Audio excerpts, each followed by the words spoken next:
Admiral Jake Morrison stood on the bridge of the USS Liberty watching the biggest fleet he had ever seen drop out of hyperspace. The alien ships were white as fresh snow, and each one was bigger than anything humans had ever built. There were hundreds of them arranged in perfect formation like they had done this many times before. Jake felt his stomach drop as he counted the vessels stretching across the darkness of space near Jupiter's orbit. "Sir, we're getting a transmission," said Lieutenant Karen Davis from her station. Her voice was steady, but Jake could hear the fear underneath. Everyone on the bridge knew what this meant. First contact with an alien species was supposed to be humanity's greatest moment, but these ships looked like they had come for war. "Put it through," Jake ordered.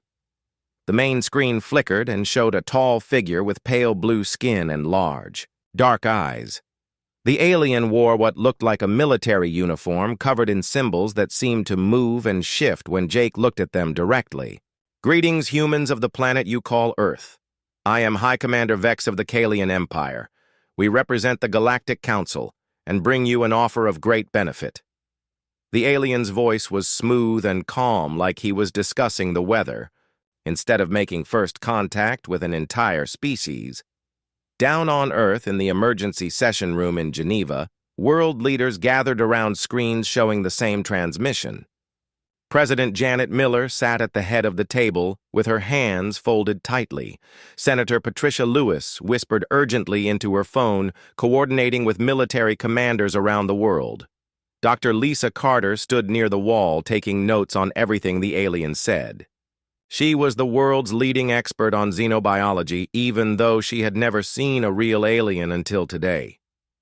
"Your world possesses resources that are vital to the continued expansion and prosperity of our empire," High Commander Vex continued.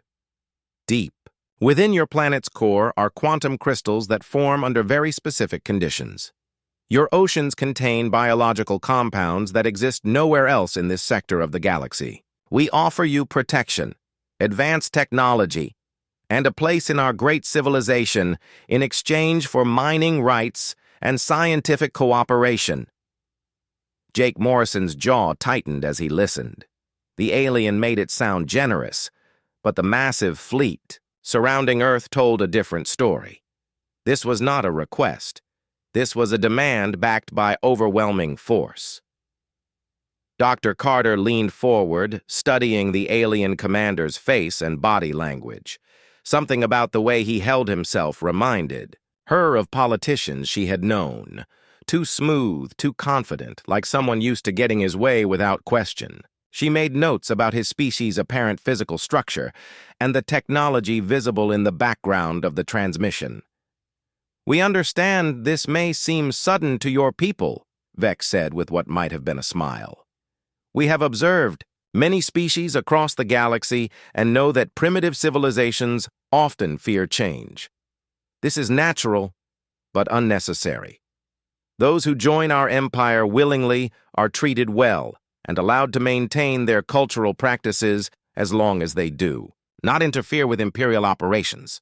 Captain Ryan Hughes was flying patrol near Earth's outer defense platforms when the alien fleet appeared. His fighter squadron had been scrambled immediately, but their weapons seemed like toys compared to the massive vessels floating in space. He kept his distance and watched as scanner readings showed energy signatures unlike anything in human databases. "Liberty Command, this is Hawk Squadron. These ships are putting out more power than our entire defense grid. Recommend we maintain safe distance and avoid any aggressive actions," Ryan reported over the comm system. Back in the command room on Earth, military advisors whispered frantically about response options. Every simulation showed the same result. Humanity's weapons were centuries behind whatever technology these aliens possessed.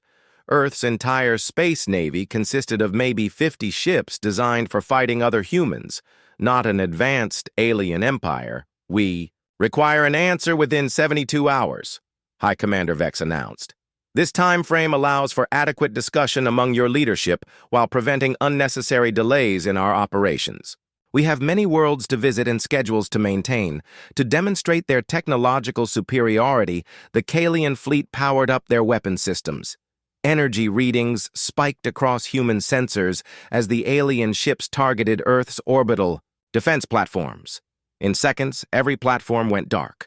No explosions, no debris, just complete system shutdown. The message was clear. Resistance would be futile. Jake Morrison watched his defense grid go offline and knew they were helpless. The aliens had disabled their most advanced weapons without breaking a sweat. If they wanted to destroy Earth, nothing could stop them. His hands clenched into fists as the reality of the situation hit him. Humanity was about to become subjects of an alien empire, whether they wanted it or not. Dr. Carter noticed something interesting during the demonstration. The aliens seemed almost bored by the whole process, like they had done this exact same thing countless times before. Their movements were efficient and practiced. This was routine for them. She wondered how many other worlds had received similar offers and what had happened to those who refused.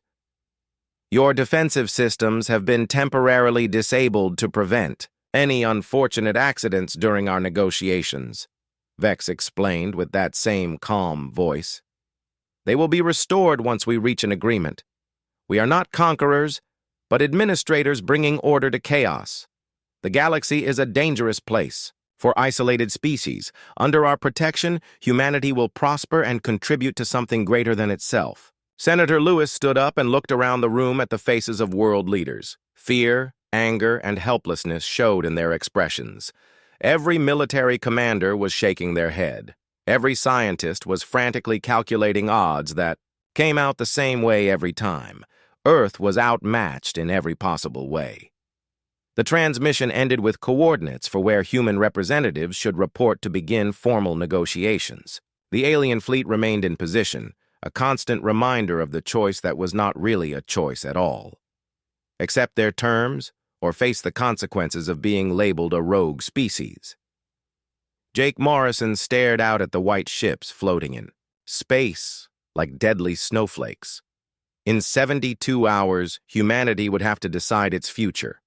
But looking at the overwhelming force arrayed against them, he knew the decision had already been made the moment those ships dropped out of hyperspace. The only question now was whether Earth would submit quietly or if the aliens would have to take what they wanted by force. The vote was unanimous, but nobody felt good about it. Every world leader knew they had no choice when facing the Kalian fleet hovering over Earth like vultures waiting for dinner. President Miller signed the agreement with shaking hands while cameras recorded humanity's surrender to alien rule. The document was written in perfect English as if the Kalians had been studying human languages for years. Within days, white shuttles began landing at designated sites around the globe. The aliens moved with practiced efficiency, setting up command posts and administrative centers in every major city. Their technology made the process look effortless. Buildings rose from the ground in hours using some kind of matter manipulation device that human scientists could barely understand. Commander Alex Stone watched from his apartment window as a Kalian outpost appeared overnight in downtown Chicago. The structure was smooth and white, like everything else the aliens built. No seams, no visible construction methods, just a perfect building that looked grown rather than assembled. Workers in hazmat suits were already taking soil samples from the nearby park. Dr. Ben Walsh had been reassigned to work with the Kalian science teams analyzing Earth's geological composition. He spent his days watching aliens scan rock samples and take measurements with instruments that hummed with unknown energy. The Kalians treated him like a useful pet, answering basic questions, but never explaining how their technology actually worked. The quantum crystals form deep in your planet's core under extreme pressure and unique magnetic conditions, explained the Kalian scientist, whose name sounded like static when he spoke. Your species never developed the ability to detect them, but they are there in vast quantities. These crystals are essential for our faster-than-light communication systems. Ben nodded and took notes, but his real attention was focused on the scanning device the alien was using. If he could understand how it worked, maybe humans could build their own. The possibility of reverse engineering alien technology was the only hope he had left for his species' future independence. Maria Santos had been a community organizer before the aliens came. Now she used those same skills to coordinate something much more dangerous. Late at night in her basement, she met with others who refused to accept their new reality. Teachers, mechanics, former soldiers, and ordinary citizens who believed humanity deserved better than being mining slaves for an alien empire. The work slowdowns are having an effect, she told the group gathered around her kitchen table. Production at the Nevada site is down 30% from their projections. They're getting frustrated with what they call human inefficiency, but we know better. The resistance had started small with simple acts of sabotage. Tools would go missing, equipment would malfunction, and workers would suddenly become very slow at following instructions. The Kalians responded by increasing supervision, but that only gave humans more opportunities to cause problems. Lieutenant Karen Davis had been assigned to liaison duty with the Kalian command staff. She spent her days translating human bureaucracy for aliens who seemed confused by anything that was not perfectly organized. The Kalians expected instant compliance and could not understand why humans needed time to discuss decisions or why different groups had different opinions about the same issue. "Your species lacks proper hierarchy," complained Commander Thek during one of their daily meetings. "On civilized worlds, the administrative class makes decisions and the worker class implements them without question. This constant debate and discussion is inefficient and delays important operations." Karen smiled politely while making mental notes about Kalian social structure. The aliens seemed to have rigid caste systems with no room for individual initiative. That might be a weakness humans could exploit if they ever got the chance to fight back. The first major incident happened at a mining site in Australia. Kalian overseers had been pushing human workers harder each day, demanding faster extraction of rare earth elements. The workers complained about unsafe conditions, but were told that Kalian safety standards were different from primitive human concerns. When the mine shaft collapsed, trapping 12 human workers underground, the Kalian response was to calculate whether rescue efforts would be cost-effective compared to simply finding new workers. That cold calculation was broadcast across hidden communication networks that Maria Santos and others had established using modified civilian radio equipment. Commander Stone felt his blood boil as he listened to the intercepted transmission. The aliens talked about human lives like they were discussing broken equipment. 12 families would lose fathers and sons because the Kalians considered rescue operations an unnecessary expense. Something had to be done. Dr. Walsh made his first major breakthrough 3 months into the occupation. While pretending to calibrate a Kalian scanner, he managed to record detailed energy readings from its internal components. Back in his lab after hours, he analyzed the data and discovered something incredible. The alien technology was not as advanced as it appeared. It was just different, based on principles that humans had never explored. "They're using quantum field manipulation instead of traditional electronics," he explained to his secret research team. "It's not magic, it's just physics we haven't learned yet, and if it's physics, we can reverse engineer it." The breakthrough came when they realized that human brain patterns created interference with Kalian neural scanning technology. The aliens had been trying to monitor human thoughts to prevent resistance activities, but their equipment could not handle the chaotic electrical activity of human consciousness. "Our emotions actually jam their mind-reading devices," Dr. Walsh whispered excitedly to his colleagues. "Fear, anger, stress, all the things that make us human, also make us invisible to their most sophisticated surveillance systems." This discovery spread through the resistance networks like wildfire. Humans began using meditation and emotional control techniques not to calm themselves, but to deliberately generate the mental static that blocked alien scanners. For the first time since the occupation began, humans had found a natural advantage over their technologically superior enemies. The Kalians noticed the increasing problems, but attributed them to human primitiveness rather than organized resistance. Their reports back to the Empire described Earth as a backward world with inefficient workers who required more supervision than usual. They requested additional administrative personnel, but not military reinforcements, because they did not recognize what was really happening. Captain Ryan Hughes had been grounded since the occupation began, but he still had access to fighter maintenance facilities. Working with mechanics who shared his anger at the situation, he began modifying human aircraft with salvaged alien components. The work was dangerous and mostly unsuccessful, but each failure taught them more about how Kalian technology functioned. If we can figure out their power systems, we might be able to build weapons that can actually hurt them, Ryan told his secret team of engineers and pilots. Right now, we're throwing rocks at tanks, but maybe we can learn to build our own tanks. The occupation was supposed to be a routine administrative action for the Kalian Empire. They had done the same thing on hundreds of worlds with the same predictable results. Local populations would resist briefly, realize the futility of their situation, and then settle into productive compliance within 6 months. But Earth was different. Instead of breaking under pressure, humans seemed to get more stubborn and creative with each passing day. Equipment failures increased, production schedules fell further behind, and workers found new ways to slow down operations without technically disobeying orders. High Commander Vex reviewed the latest reports from his subordinates with growing irritation. Every site commander was requesting more resources to deal with what they called local difficulties.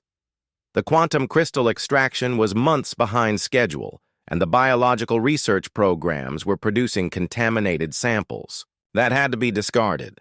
Perhaps we underestimated the adjustment period required for this species, he told his staff during their morning briefing. Increase supervision at all sites and implement corrective measures for workers who fail to meet productivity standards. These humans will learn to appreciate the benefits of Imperial membership or face the consequences of continued resistance. But down on Earth, in basements and hidden meeting rooms, in maintenance shops and research labs, humans were learning lessons of their own. They were discovering that the mighty Kalian Empire was not invincible, and that human determination was a force their enemies had never encountered before. The occupation had begun, but so had the resistance that would eventually bring it to an end.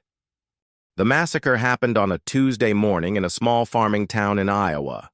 The settlement had been designated for biological specimen collection, which meant the Kalians wanted samples of local plant and animal life, including the humans who lived there. The operation was supposed to be routine, just another data-gathering mission for the Empire's vast scientific databases. Commander Zek led the inspection team with the same casual arrogance that had worked on dozens of other worlds. His soldiers moved through the town, taking readings, collecting samples, and marking buildings for potential demolition. The local humans watched nervously but offered no resistance. Everything was proceeding according to standard Imperial protocol. The trouble started when the aliens entered the elementary school. The building had been marked for conversion into a biological research facility, and the Kalians needed to clear it of its current occupants. 200 children between the ages of 5 and 12 were in their classrooms when the soldiers arrived with scanning equipment and collection containers. Teacher Janet Miller tried to explain that the children were not specimens, but young humans who needed special care and protection. Commander Zek listened to her words through his translation device and dismissed her concerns with a wave of his pale hand. Children were simply small versions of adult humans and would be processed the same way as any other biological sample. When the children began crying and trying to hide behind their teachers, the Kalians interpreted this as resistance behavior that needed to be corrected. Their training manual said that subjects who exhibited fear responses should be subdued using standard pacification techniques. The fact that these subjects were children made no difference to soldiers who saw all aliens as the same. The energy weapons made no sound when they fired. Bright blue beams struck down teachers who tried to shield their students and children who were too scared to understand what was happening. In 30 seconds, the classroom fell silent, except for the hum of alien equipment recording biological data from the cooling bodies on the floor. Tony Williams was monitoring communications from his hidden radio station when the first reports came through. Local emergency services were trying to reach the school, but getting no response. Then came scattered transmissions from people who had seen the Kalian shuttles landing and the soldiers entering the building. By afternoon, the truth was spreading across every resistance network on the planet. Maria Santos received the news while coordinating supply drops for resistance cells in the Pacific Northwest. She had been planning careful sabotage operations, designed to avoid casualties on both sides. The resistance had been trying to make their point without giving the aliens an excuse for violent retaliation. All of that changed when she heard about the children. "They killed babies," she told her assembled team that night. Her voice was quiet, but everyone in the room could hear the rage building underneath. 200 kids who never hurt anyone, who were just sitting in their classrooms learning to read and write. The aliens murdered them because they cried when strangers pointed weapons at them. Colonel Sam Parker had been watching the occupation from his farm in Montana, staying out of resistance activities because he believed diplomacy might still work. He was a retired military officer who had seen enough war to know that violence should always be the last option. But when the images from Iowa reached his computer screen, something inside him snapped. The pictures had been taken by a janitor who survived by hiding in a supply closet. They showed small bodies lying on colorful classroom rugs, crayons, and books scattered around them like the remnants of interrupted games. The aliens had tagged each corpse with identification numbers as if they were inventory items rather than murdered children. Dr. Rachel Moore was analyzing blood samples in her laboratory when the news broke. She had been quietly studying human biological responses to stress and fear, trying to understand why human brain patterns interfered with Kalian scanning technology. The massacre gave her research a new urgency and focus. Adrenaline production increases by 300% during extreme emotional states, she explained to Dr. Walsh during their secret meeting that night. The neural static effect becomes even stronger when humans experience rage or grief. The aliens cannot read our thoughts when we are angry enough. The resistance networks that had been operating separately across the globe suddenly found common purpose.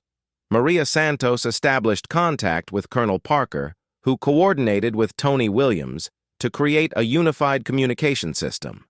Within days, every major resistance cell was working together for the first time since the occupation began. Captain Nicole Brooks had been secretly learning to fly captured alien shuttles at a hidden facility in the Nevada desert. The work was dangerous because one mistake would alert Kalian security systems and bring down their entire operation. But the massacre changed her priorities from caution to action. "We have 3 functional shuttles and enough weapons to arm, maybe 50 people," she reported to the newly formed Resistance Command. "It's not much, but it's more than we had yesterday. If we're going to fight, we need to start somewhere." Dr. Walsh's team achieved their second major breakthrough when they successfully reverse-engineered a Kalian energy weapon.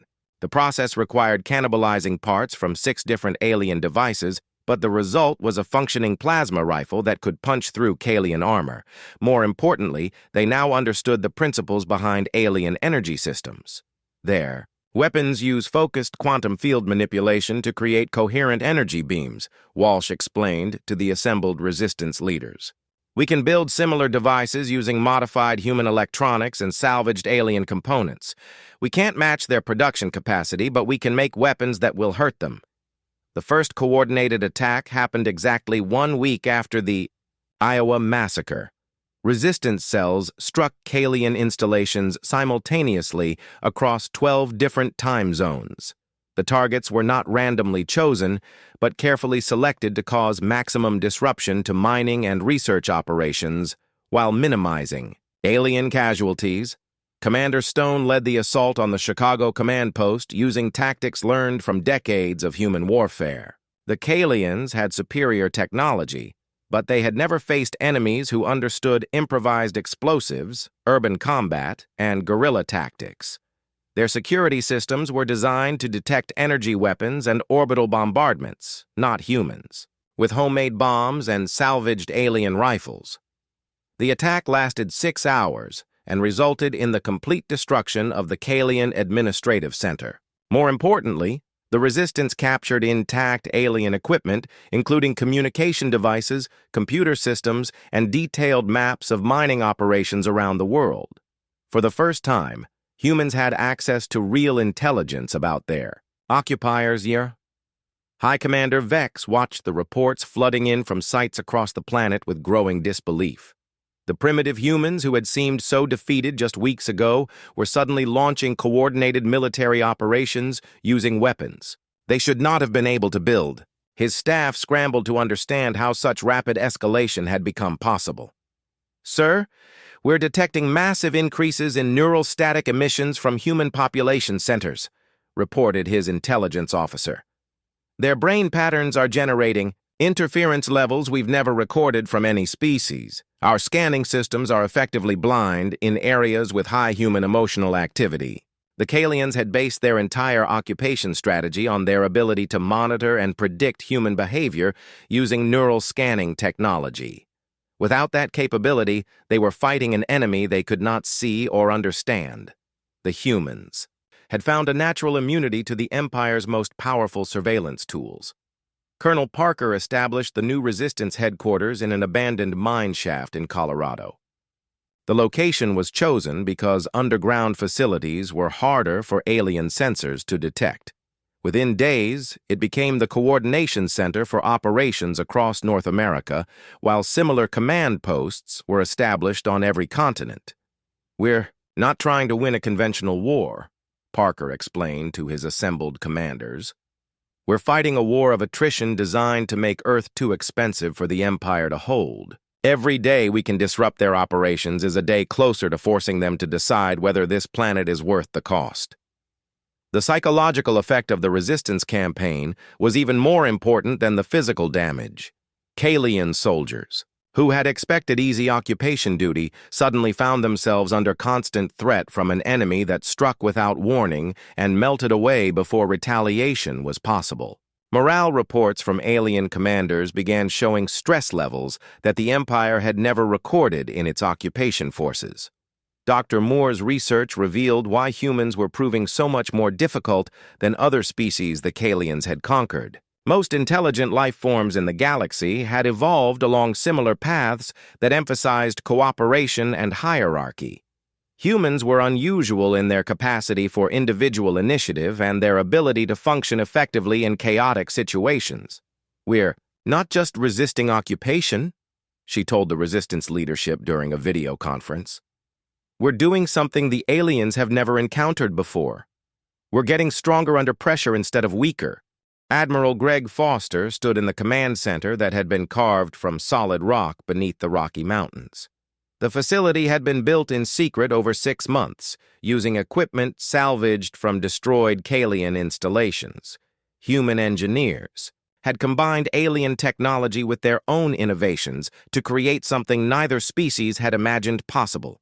"Target acquired," reported Captain Nicole Brooks from her position in orbit above Earth. She was flying the first human starship ever built, a hybrid vessel that combined the best of both technologies. The USS Defiance looked nothing like the sleek Kalian ships with their perfect white hulls. It was ugly and functional, welded together from salvaged parts and human determination. The target was a Kalian heavy cruiser that had been patrolling the outer system. The alien ship was 3 times larger than the Defiance and carried enough firepower to level a city. But size and power meant nothing if you could not hit what you were shooting at, and the human ship had advantages the aliens had never encountered before. Major Chris Anderson was leading the boarding party that would assault the alien vessel once Nicole disabled its defenses. His team had trained for months in mock-ups built from captured Kalian technology. They knew the layout of enemy ships better than the aliens knew human cities. The hunters had studied their prey with methodical precision. "Remember, we need prisoners and intact technology," Anderson told his soldiers as they prepared for combat. "Dead aliens can't tell us about their fleet movements, and broken computers can't give us access to their communication networks." We're not here for revenge. We're here for information. Dr. Amy Richardson watched the mission unfold from her analysis station deep underground. She had spent months studying captured Kalian communications and behavioral patterns. Her psychological profile of the enemy had revealed something shocking that changed everything humans thought they knew about their occupiers. The Kalian Empire is built on fear rather than strength, she had explained to Admiral Foster during mission planning. They have never faced serious resistance because they rely on overwhelming displays of power to break enemy morale. Once a species submits, the Kalians assume they will remain docile forever. They have no experience with prolonged conflict. The first phase of the assault went exactly as planned.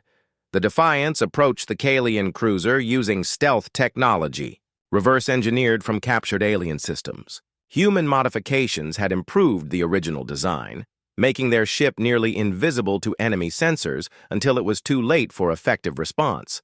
Nicole Brooks had learned to fly by watching captured aliens operate their own vehicles.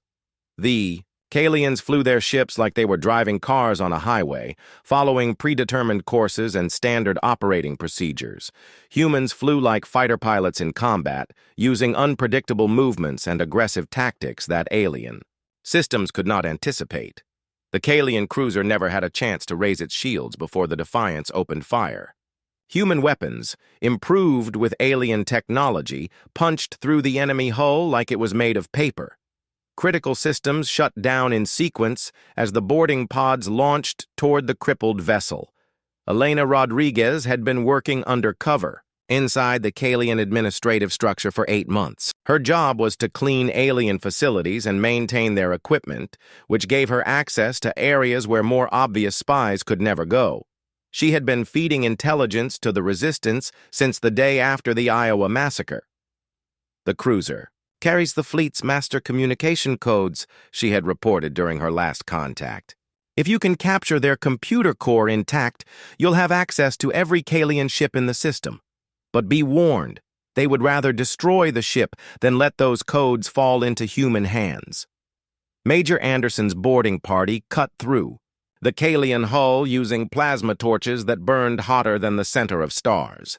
The aliens had never designed their ships to resist boarders because no enemy had ever gotten close enough to attempt such an assault. Their security systems were focused on external threats, not soldiers fighting inside their own vessels. The interior of the Kalian ship was a maze of corridors that seemed designed for tall, thin creatures who moved in predictable patterns. Human soldiers, trained in close-quarters combat, moved through the alien architecture like wolves hunting sheep. The Kalians had superior technology, but they had never learned to fight for their lives.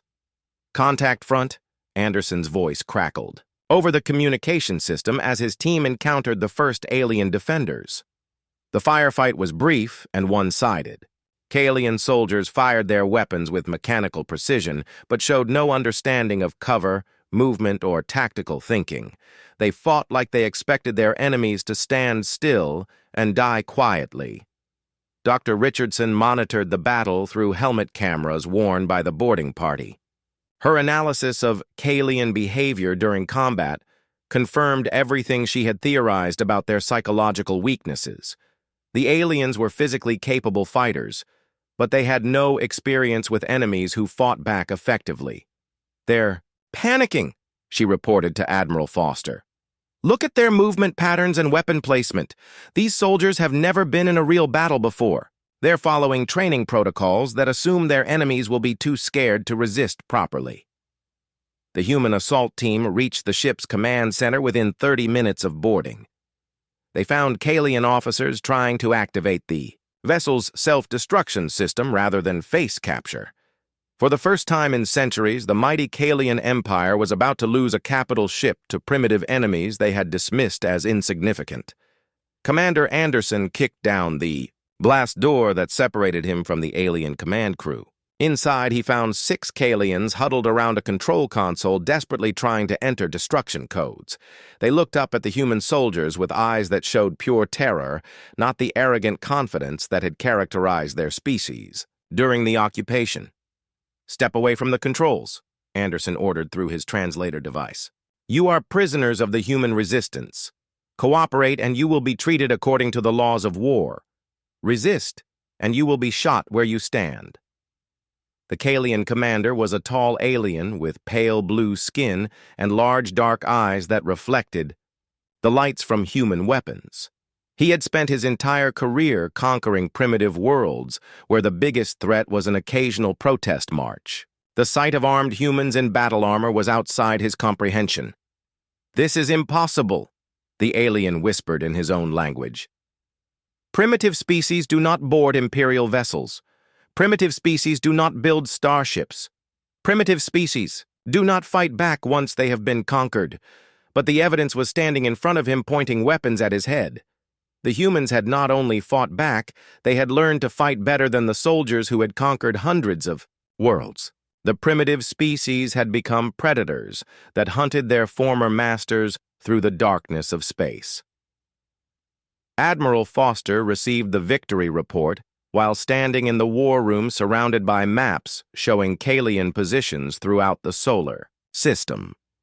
The successful capture of an enemy cruiser proved that human technology had reached the point where they could challenge alien ships in direct combat.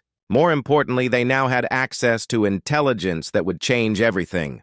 "The computer core is intact and our systems are breaking their encryption," reported Dr. Walsh from his technical station. "We're getting fleet positions, supply, schedules, communication protocols, and strategic assessments of their occupation forces. For the first time, we know exactly what we're fighting." The intelligence revealed that the Kalian Empire was not the invincible force it appeared to be. Earth was just one of dozens of worlds being strip-mined for resources to support endless expansion. The aliens had committed only a fraction of their total military strength to the occupation because they expected no serious resistance. But the reports also showed something more disturbing. High Command was growing impatient with the delays on Earth and had authorized more aggressive measures to speed up resource extraction. If the human resistance could not be crushed quickly, the Kalians were prepared to exterminate the entire population and mine the planet using automated systems. "We have maybe 3 months before they decide we're more trouble than we're worth," Admiral Foster told his assembled commanders. "If we can't drive them off Earth by then, they'll kill everyone and take what they want from our graves." The successful assault on the Kalian cruiser marked the beginning of a new phase in the war. Human forces were no longer hiding in caves and conducting hit-and-run attacks. They were hunting alien vessels throughout the solar system using tactics and technology that the Empire had never faced before. Captain Brooks took the Defiance on patrol missions that targeted Kalian supply ships and communication relays. Each successful attack yielded more alien technology and intelligence about enemy operations. The resistance was growing stronger with every victory while their enemies became more desperate and confused. The psychological impact on Kalian forces was devastating. Soldiers who had signed up for easy occupation duty found themselves fighting for survival against enemies who seemed to appear from nowhere and disappear just as quickly. The final battle began when Kalian reinforcements dropped out of hyperspace near Mars, carrying the Empire's ultimate solution to the human problem. The massive dreadnought called World Breaker was designed to crack planets open like eggs and strip-mine the pieces. High Command had decided that Earth's resources were worth more than its population. Admiral Foster watched the monster ship approach through long-range sensors while knowing that humanity's entire fleet would not be enough to stop it. The World Breaker was 20 kilometers long and carried enough firepower to turn continents into molten glass. But the human resistance had learned that size and power were not the only factors that mattered in war. "All units, this is Liberty Command," Foster announced over the fleet communication system. "Operation Homecoming is now active. Every ship, every pilot, every soldier we have trained for the last year is going into action today. We either win our freedom or we die fighting for it." Commander Luke Thompson was captain of the newest human starship, a vessel built entirely from reverse-engineered alien technology. The USS Vengeance looked almost Kalian from the outside, but its interior was pure human engineering. fast, maneuverable, and armed with weapons that could punch through any alien shield system. The space battle was unlike anything seen in human history. Dozens of ships engaged across millions of kilometers, while fighters dodged between capital vessels, firing weapons that could vaporize cities. Human tactics focused on speed and unpredictability, while the aliens relied on overwhelming firepower and rigid formation flying. Dr. Sarah Kim monitored the battle from her position aboard the command ship while making final adjustments to humanity's secret weapon. She had spent months developing a virus that could infect Kalian computer systems and turn their own technology against them. The program was ready, but it required direct access to enemy networks. "The boarding teams are away," reported Major Anderson as his assault force launched toward the World Breaker in modified alien shuttles. "We have maybe 1 hour before they realize what we're doing and activate their planet-killer weapons. This is our only chance to stop them." General Peter Hayes commanded the ground-based operations that kept Kalian forces distracted while the space battle raged overhead. Every remaining alien installation on Earth came under simultaneous attack by resistance forces who had been preparing for this moment for months. The aliens could not reinforce their fleet if they were fighting for their lives on the planet. Below, the assault on the World Breaker was the most dangerous mission ever attempted by human forces. The alien dreadnought was protected by shields that could stop nuclear weapons and point defense systems that could track individual bullets. But Anderson's team had studied Kalian technology long enough to know that every system had weaknesses. "Hull breach in Section 7, Anderson reported as his team cut through the outer armor using plasma charges designed from captured alien weapons. "We're inside their defensive perimeter, beginning infiltration of primary systems." The interior of the World Breaker was a city in space, with corridors wide enough to drive trucks through and chambers that could hold thousands of beings. But the ship was designed by aliens who had never faced borders, and the security systems focused on external threats rather than enemies already inside their walls. President Miller watched the battle from the emergency command center beneath Denver while coordinating with resistance cells around the world. Every major city was under attack as Kalian forces tried desperately to maintain control of their mining operations. The occupation was falling apart as humans rose up everywhere at once.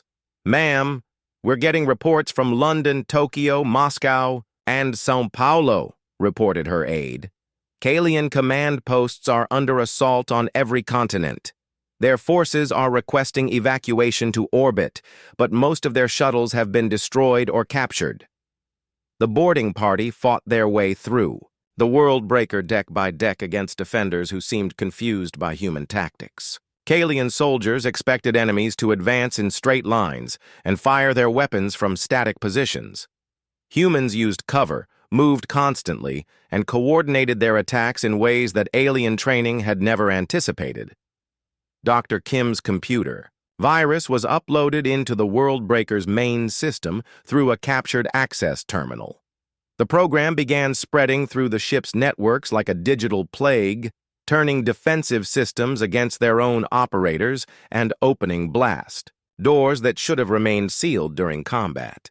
"The virus is working," Kim reported with excitement. "I'm getting access to their navigation systems, weapons control, and life support networks. Give me 5 more minutes, and I can turn this ship into a flying tomb for anyone still aboard." Chakto. Commander Vex realized his empire was facing its first real military defeat in over 3 centuries. The humans had not just resisted conquest, they had learned to fight better than species with thousands of years of military experience. His reports to High Command would have to explain how primitive aliens had captured the most powerful ship in the Kalian fleet. The final confrontation took place in the World Breaker's command center, where the ship's captain was trying to activate the planet-killing weapon before human boarders could stop him. The device required a 10-minute charging sequence that would build up enough energy to crack Earth's crust and expose the quantum crystals buried in the planet's core. Major Anderson kicked down the blast door, separating his team from the alien command crew just as the planet killer reached 8 minutes of charge time. Inside the chamber, he found dozens of Kalians working frantically at control stations, while their captain stood over the weapon activation console with his hand hovering over the final sequence. "Stop right there," Anderson shouted, while pointing, his weapon at the alien commander. "Take your hand away from that control, or I will shoot you where you stand." The Kalian captain looked at the human soldiers with the same expression of disbelief that his species had shown throughout the war. These primitive creatures were supposed to be cowering in fear, not storming the bridge of the Empire's most powerful warship with weapons in their hands and determination in their eyes. "You cannot be here," the alien whispered in accented English. "Primitive species do not board dreadnoughts. Primitive species do not defeat Imperial fleets. This is impossible according to every simulation our strategists have run, but the evidence was standing in front of him covered in battle armor and carrying weapons that could kill him in seconds. The impossible had become reality because the Kalian Empire had never faced a species like humanity before. "Your simulations were wrong," Anderson replied while his team secured the command center. "You made the mistake of thinking we would stay primitive forever. You gave us time to learn, time to adapt, and time to get angry. Now you're going to pay for every human life your empire has taken." Dr. Kim's virus completed its infiltration of the Worldbreaker's systems just as the planet killer reached 9 minutes of charge time. With a few keystrokes, she reversed the weapon's energy flow and turned the massive device into a bomb that would destroy the ship from the inside. "All teams, this is Kim," she announced over the communication system. "We have 60 seconds to evacuate this ship before it turns into the biggest firework in human history. The planet killer is now pointed at itself instead of Earth." The evacuation was a desperate race against time as human assault teams fought their way back to their shuttles, while the Worldbreaker began tearing itself apart from within. Explosions rocked the massive vessel as its own weapons systems turned against critical infrastructure and life support networks. Admiral Foster watched from the bridge of his flagship as the Worldbreaker died in a series of explosions that lit up space like a newborn star. The most powerful ship in the Kalian fleet had been destroyed by the same species the Empire had dismissed as primitive savages incapable of serious resistance. "Sir, we're receiving surrender transmissions from all remaining Kalian vessels," reported his communications officer. "They're requesting safe passage out of the solar system in exchange for the immediate evacuation of all occupation forces from Earth." The aftermath of the battle was swift and decisive. Kalian forces abandoned their installations on Earth and fled the system in whatever ships could still fly. The mighty empire that had conquered hundreds of worlds had been defeated by humans, who refused to accept slavery as their destiny. But the victory had consequences that reached far beyond Earth's solar system. News of humanity's success spread through underground networks on dozens of occupied worlds where other species had been waiting for someone to prove that the Kalian Empire could be beaten. "We're receiving communications from resistance movements on 12 different worlds," reported Tony Williams from his monitoring station. "They're asking for technical assistance and military advisors to help them fight their own liberation wars." President Miller addressed the world from the steps of the rebuilt United Nations building in New York. Behind her, construction crews were dismantling the last Kalian installations while overhead, human ships patrolled the skies of a free Earth. "Today we celebrate not just our victory, but our transformation," she told the assembled crowd and the cameras broadcasting her words to the galaxy.